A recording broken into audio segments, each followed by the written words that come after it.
시청자 여러분 안녕하십니까? 한 주간의 주요 뉴스를 정리해드리는 KBN 뉴스 브리핑입니다. 지난 9월 뉴저지 버겐 아카데미의 스페인어 담당 교사가 나는 한국인을 싫어한다고 수업 중에 수차례 발언한 것과 관련해 한인사회와 학생들의 분노가 커지고 있습니다. 인종차별을 훈육해야 할 교사가 저지른 인종차별에 대해 용납해서는 안 된다는 입장입니다. 그러나 아직까지 학교와 카운티 정부 모두 납득할 만한 해결 방안을 내놓지 않고 있습니다. 이 소식 먼저 전해드립니다. 지난 6일 저녁 카운티의 프리홀더 미팅에 한인들이 대거 참석해 해당 교사에 대한 엄중한 처벌 등 적극적인 해결을 요구했고 프리홀더 의장은 한인들의 목소리에 귀 기울이고 사태 해결을 위해 노력하겠다고 답했습니다. 보도에 지한샘 기자입니다. 어제 저녁 뉴저지 해큰색에 위치한 버겐 카운티 청사에서 열린 프리홀더 미팅. 카운티의 역할을 하는 프리홀더 회의에 정치인과 단체장 등 한인들이 대거 참석했습니다. 여전히 해결의 실마리가 보이지 않고 있는 버겐 아카데미 사태에 대해 카운티의 적극적인 해결을 촉구하기 위해서입니다. 발언대에선 크리스정 펠리세이지 팍 시의원은 이번 사태는 해당 학생과 학부모뿐만 아니라 한인사회 전체에 큰 충격을 주었다며 확실하고 엄중한 처벌을 내려달라고 말했습니다. It just appeared to be a cover-up or band-aid resolution, and we just didn't feel that was satisfactory decision-making. And I'm asking the freeholder board to look into this further so that proper actions be taken. 박은림 뉴저지 한인 회장은 납득할 만한 결과를 얻기 전까지 한인 사회는 이러한 인종차별 이슈에 대해 저항할 것이라며 평등의 가치를 지키는 일에 프리홀더도 힘을 보태달라고 말했습니다. 우리는 그 학생들이 좀 이퀄리 에듀케이션 받는 거에 대해서 저희는 커뮤니티에서 싸울 것이고, 그리고 저희가 그렇게 할 때 카운티에서도 힘을 실어주기를, 같은 목소리를 내주시기를 부탁을 드렸습니다. 이 밖에 해링턴 팍 시의원 준정, 권영진 뉴저지 한인상록회장, 장성관 시민참여센터 매니저 등이 발언에 나섰고, 글로리아 오 잉그로드 클립스 시의원, 박명근 전 잉그로드 클립스 시의원 등 30여 명의 한인들이 이날 유해를 찾아 힘을 보탰습니다. 트레이시 주루 버겐 카운티 프리홀더 의장은 한인 사회의 심정을 이해하고 우리는 항상 한인 사회의 목소리에 귀를 기울이고 있다며 이번 사태의 해결을 위해 함께하겠다고 말했습니다. Are understood by all the parties. I agree. This is not done. This is not over, and this is something that will be resolved in an appropriate manner. So, 감사합니다 to all of you for coming here this evening, and we look forward to working together going forward. 한인 정치인들과 단체장들은 지난 5일 발표한 공동 성명서를 제임스 테데스코 버겐 카운티 장에게도 전달했으며 앞으로 직접 만나 이번 사태의 해결을 촉구할 예정입니다. KBN 뉴스 지한샘입니다. 뉴욕, LA, 시카고 등 미주 지역 주요 한인 회장들이 자리를 함께하고 재외 동포센터 설립과 선천적 복수 국적 문제 등 한인사회 현안 해결을 위해 한 목소리를 내기로 했습니다. 매년 두세 차례 모임을 통해 긴밀한 유대를 만들어 나갈 계획입니다. 지한샘 기자입니다. 지난 주말 시카고에서 미주 지역 한인 회장단 회의가 열렸습니다. 뉴욕, LA, 시카고를 주축으로 미국 내 21개 지역 한인 단체와 위임 의사를 밝힌 8개의 단체가 모여 한인사회 주요 현안을 논의하고 앞으로 지속적인 협력과 교류를 약속하는 자리였습니다. 이번 회의에서 한인 회장들은 재외 동포센터 설립과 선천적 복수국적 유예기간 연장, 입양아 처우 개선을 위한 노력, 차세대 육성과 인재 네트워크 구축, 한인 정치력 신장을 위한 투표 참여 촉구 등의 주요 사항들을 논의했습니다. 뉴욕 한인의 김민선 회장은 한인사회 주요 현안들이 미국, 한국과 관계된 민감한 사항이기도 한 만큼 미국 내 30여 개 한인회가 힘을 합쳐야만 더 큰 목소리를 낼 수 있다며 앞으로도 각 한인회 간의 협력이 원활하게 이뤄지길 바란다고 말했습니다.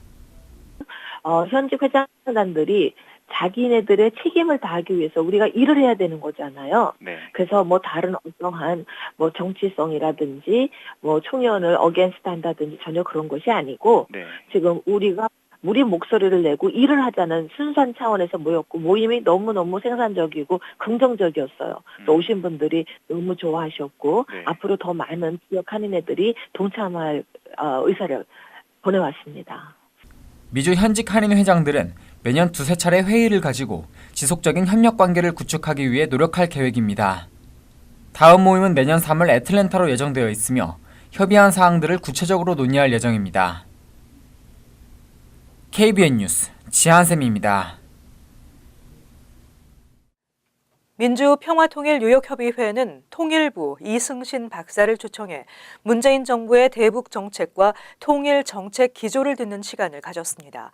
이 박사는 통일 교육의 필요성을 역설했습니다. 지한샘 기자가 전해드립니다.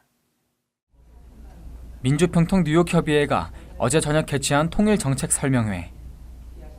통일부 통일교육원의 이승신 박사를 초청해 문재인 정부의 대북 정책과 통일 정책 기조를 듣는 시간을 가졌습니다.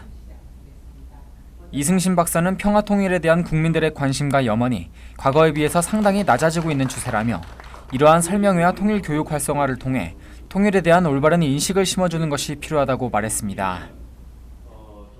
통일 교육을 좀 더 활성화해서 그런 관심과 또 필요성 이런 거를 좀 더 확산시키는 게 필요하다 생각을 하고요.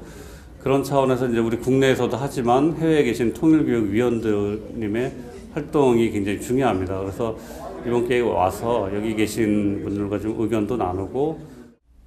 설명회에서는 문재인 정부의 평화 공존 원칙과 지속적인 남북 관계 발전을 위한 전략들이 소개되고 설명회를 찾은 평통 회원과 뉴욕 뉴저지 한국학교에서 활동 중인 교사들의 질의응답이 이어졌습니다.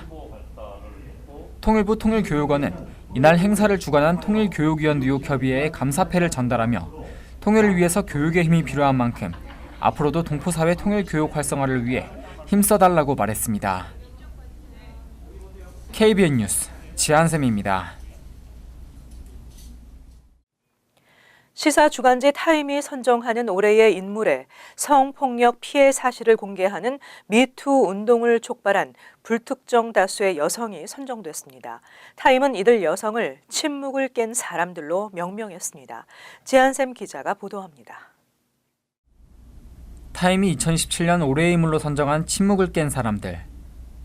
영화배우 애슐리 주드, 우버 엔지니어였던 수전 파울러, 팝스타 테일러 스위프트 등 이들은 모두 성폭력을 고발한 미투 캠페인 참여자들입니다. 타임의 에드워드 펠센털 편집장은 선정 배경에 대해 표지에 실린 그 여성들의 충격요법적 행동이 1960년대 이후 우리 문화의 가장 빠른 변화 중 하나를 촉발했다고 밝혔습니다. 또 해시태그 미투는 지금까지 최소 85개국에서 수백만 번이나 사용됐다며 공공연한 비밀을 밖으로 표현하고 속삭이는 네트워크를 사회적 네트워크로 이동시키고 우리 모두 받아들일 수 없는 일을 받아들이는 것을 멈추도록 독려한 이유로 침묵을 깬 사람들이 2017 올해의 인물이라고 말했습니다. 성폭력 고발 캠페인 미투는 지난 10월 초 할리우드 거물 제작자 하비 와인스틴의 메가톤급 성추문이 터진 미국 연예계를 시작으로 정가, 언론계 등으로 빠르게 퍼져나가고 세계 각국으로 확산되고 있습니다. 한편 2년 연속 올해의 인물로 꼽혔던 트럼프 대통령은 2위를 차지했으며 최종 후보로는 북한의 김정은과 시진핑 중국 주석, 제프 베저스 아마존 CEO 등이 올랐습니다. KBN 뉴스 지한샘입니다. 뉴저지 한인상록회가 팰리세이드 파크 브로드 애비뉴로 이전했습니다. 이전 회관에 비해 다소 협소한 공간이지만 접근이 편리하고 쾌적한 환경으로 더 나은 서비스가 기대됩니다. 계속해서 지한샘 기자가 전해드립니다. 뉴저지 한인상록회가 회관을 이전하고 입주식 행사를 가졌습니다. 오늘 오전 팰리세이드 파크 브로드 애비뉴 선상에 위치한 파인플라자 2층에서 열린 회관 입주식에는 지역 정치인들과 한인 단체장 그리고 100여 명의 상록회원들이 함께 상록회의 새로운 출발을 기념하는 시간을 가졌습니다. 이번에 입주한 상록회관의 총 면적은 4,000여 스퀘어피트로 전에 사용하던 회관에 비해서는 좁지만 더욱 쾌적하고 깨끗할 뿐만 아니라 한인들의 접근이 용이한 곳에 자리 잡고 있어 동포사회가 더 편리하게 이용이 가능합니다. 권영진 뉴저지 상록회장은 앞으로 상록회의 문을 더 개방하고 다양한 프로그램을 추가해 뉴저지 한인 동포 어르신들의 복지를 위해 한 발 더 다가가겠다는 뜻을 밝혔습니다. 더욱더 베러 서비스를 하려고 좀 생각하고 있습니다. 새로운 프로그램도 좀 개발하고 또 새로운 일거리를 찾아서 과연 우리 동포들이 여기 와서 사시는 우리 시니어들이 얼마나 어려운지를 체감하면서 같이 호흡을 같이 하려고 들어왔습니다. 한편 오늘 입주식에서는 사랑의 터키 한미재단이 뱅크 오브 호프에서 지원받은 쌀 200포대를 뉴저지 한인 상록회에 전달하는 사랑의 쌀 전달식도 진행됐습니다. 전달받은 쌀은 앞으로 도움이 필요한 한인 어르신들을 위해 사용될 예정입니다. KBN 뉴스 지한샘입니다. 연방 상원에서도 트럼프 행정부의 감세 법안이 통과됐습니다. 특히 오바마 케어 의무 가입 조항 폐지가 포함됐으며 10년 동안 감세 규모는 1조 4천억 달러로 알려졌습니다. 이일 새벽까지 진행된 마라톤 협상 결과 2017 세제 개편안이 찬성 51대 반대 49로 연방 상원에서 가결됐습니다. 민주당 전원이 반대했지만 반대할 것으로 보이는 공화당 의원이 돌아섰고 단 한 명 밥 코코 상원 의원만 반대했습니다. 이번 감세안은 1차 세계대전 이후 8번째 로널드 레이건 전 대통령의 감세안 이후 31년 만에 가장 큰 감세 조치로 평가받고 있습니다. 양원 협의회 조정 과정은 오늘부터 시작됐으며 큰 무리 없이 단일안이 도출되면 크리스마스 이전까지 입법이 마무리될 것으로 보입니다. 트럼프 대통령도 이러한 일정을 공화당 지도부에 주문한 상태입니다. 이번 법안의 핵심은 법인세 최고 세율을 현행 35%에서 20%로 대폭 낮추면서 감세 규모가 향후 10년간 1조 4천억 달러에 달할 것으로 예측됐습니다. 특히 건강보험 의무 가입 조항을 폐지하는 내용이 포함돼 만약 폐지가 확정되면 보험료가 올라가는 것은 물론 2027년까지 1,300만 명이 무보험자로 전락할 것으로 우려됩니다. 하지만 공화당은 법인세 감소로 경제 성장이 탄력을 받으면서 중산층 이하도 혜택을 보게 된다는 점을 강조하고 있습니다. 하지만 감세로 발생하는 적자를 복지 삭감으로 대체하려 하기 때문에 중산층 이하의 부담은 커질 전망입니다. 트럼프 대통령과 공화당이 추진하고 있는 메릿 베이스 이민 개혁 법안이 현실화될 경우 이민자 1,200만 명이 감소할 것으로 예측됐습니다. 경제에는 더욱 심각한 타격이 예상됐습니다. 진보 성향 싱크탱크 니스케이니언 센터가 최근 분석 공개한 이민 개혁안에 의하면 메릿 베이스 이민 개혁 법안이 가져올 파장은 심각한 것으로 예측됐습니다. 법안은 시민권자의 배우자와 미성년 자녀를 제외한 모든 가족 초청 이민 제도를 폐지해 신규 이민 규모를 현재의 절반 이하로 대폭 줄이는 것이 골자입니다. 법안이 실제 제정될 경우 신규 이민자 규모는 오는 2029년까지 600만 명이 감소하고 2041년에는 1,200만 명이 줄어들 것으로 예측됐습니다. 또 이에 따른 경제적 파장은 더욱 심각합니다. 오는 2029년까지 4천억 달러의 GDP 손실이 예상됐고 2047년까지는 1조 3,900억 달러 손실이 있을 것으로 분석됐습니다.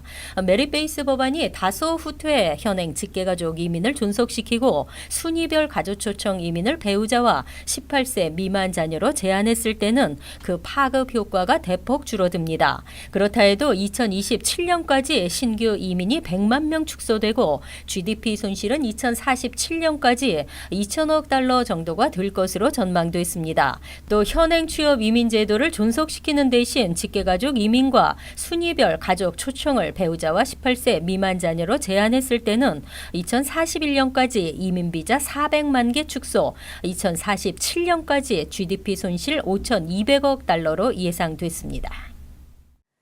뉴욕주 최저임금이 이달 말 또 인상됩니다.